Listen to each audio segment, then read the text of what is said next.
Hey guys, Matt with Tips for Truckers over here, and today this video, it's just going to be a quick video about just a brief overview of all the legal axle weights, how much each axle configuration can weigh.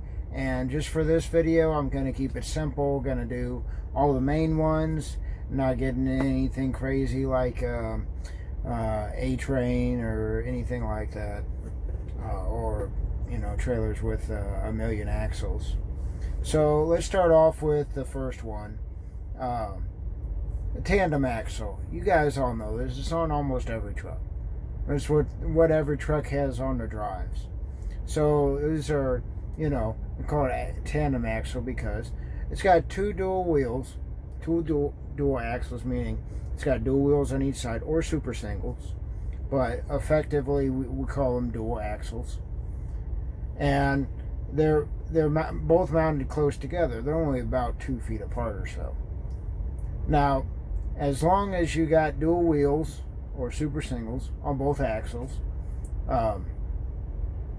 you could put up to 34,000 pounds. But if you have an APU, you can also put an additional, look in your permit book, but most states, they allow extra 400 pounds on your drives for your APU. So that's just the basic one. Your tandem axles, it's very common on reefers and tankers and all that. You can put 34,000 pounds on them. Now, next is what us flatbedders have, and a couple other trailers generally have them, but mostly just flatbeds.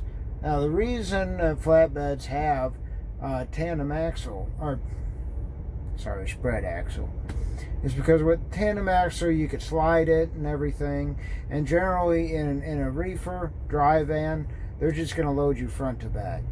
You can't really tell the loader exactly where you want it, so you'll be able to slide your axles, get it exactly where you want it. And another reason why is reefer drivers and dry vans are always backing up. Now, spread axles wear out tires like crazy if you're making a bunch of tight turns. Us flatbedders, we don't do as much backing up, although a lot of times if you're working in flatbed sector like I do, we do a lot of construction. We do a lot of tight turns though, so you got to be conscious of that. Try not to wear out your tires. But anyway, going back to spread axle. Spread axle you could put 40,000 pounds on, but not so fast.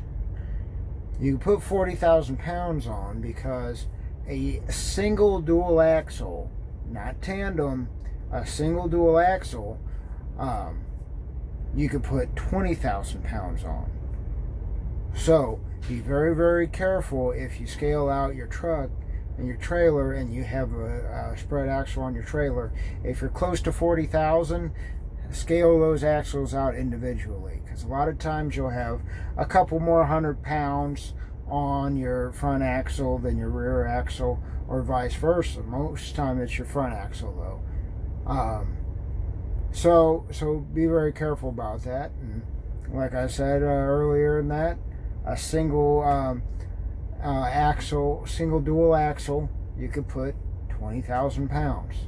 The reason spread axle you could put 40,000 on there is because when they're 10 feet apart, they treat them as two individual single axles, single dual axle. And like I said earlier in the video, whenever I say dual axle, that counts for super singles as well. But also another thing with the single axles and spread axles, if you do have super singles, check the load rating, because any axle, any tire configuration, you can never put more weight than what the gross amount, net amount, what tires are rated for. Now, a lot of super singles are just not rated as much as two dual individual tires, or two dual tires together. So you got to be cognizant of that. But if you have all tandem axles, hey, all super singles are good. Brings me on to my last one I want to talk about here, and this is the biggest controversy. I have to argue with people all the time about this. And the reason is because it is very unclear and it varies from state to state. Much like the California whole law for you reefer and van drivers. It's different from state to state. You guys didn't know that, I'm sure a lot of you didn't know that in most states also you got another hole that's about 2 feet, maybe 3 feet behind the California hole that you can't have it in. So a lot of you guys didn't know that, because a lot of these rules that vary state to state are just not broadcast enough. But here's the thing. The thing is, your steer axle weight is different from state to state. No state is it above 13,000 for a standard steer axle. Now, what do I mean by that? Well, if you ever notice, there are a lot of dump trucks and heavy haulers. They'll have the wider wheels and tires on their steers, and those can generally hold 18,000, 21,000. And that's legal, because that's, like I said, that's what the tires are rated at. But generally, with just your standard steer tires and wheels, a steer axle in most states cannot be over 13,000. But in a handful of states, I know Missouri, because I got a ticket for it if you want to argue with me, Missouri, Washington, a handful of other states, you can only have on your steer axle what the tires are rated at. So you read the sidewall, your steer tires, most of them are 6,325. So you could put 12,650 on your steer axles. But be careful, because some of the cheaper steer tires are only rated at 6,000. Means you can only put 12,000 on your steers.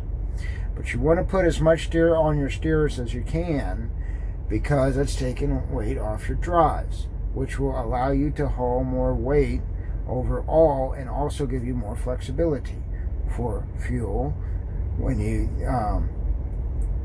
let's say you when you have half a tank, you're good, but you have a full tank, you'll be overweight with this load. Well, you know that if you have all the weight on your steers as possible, then you have to shift the load or just play the fuel game. But why deal with that?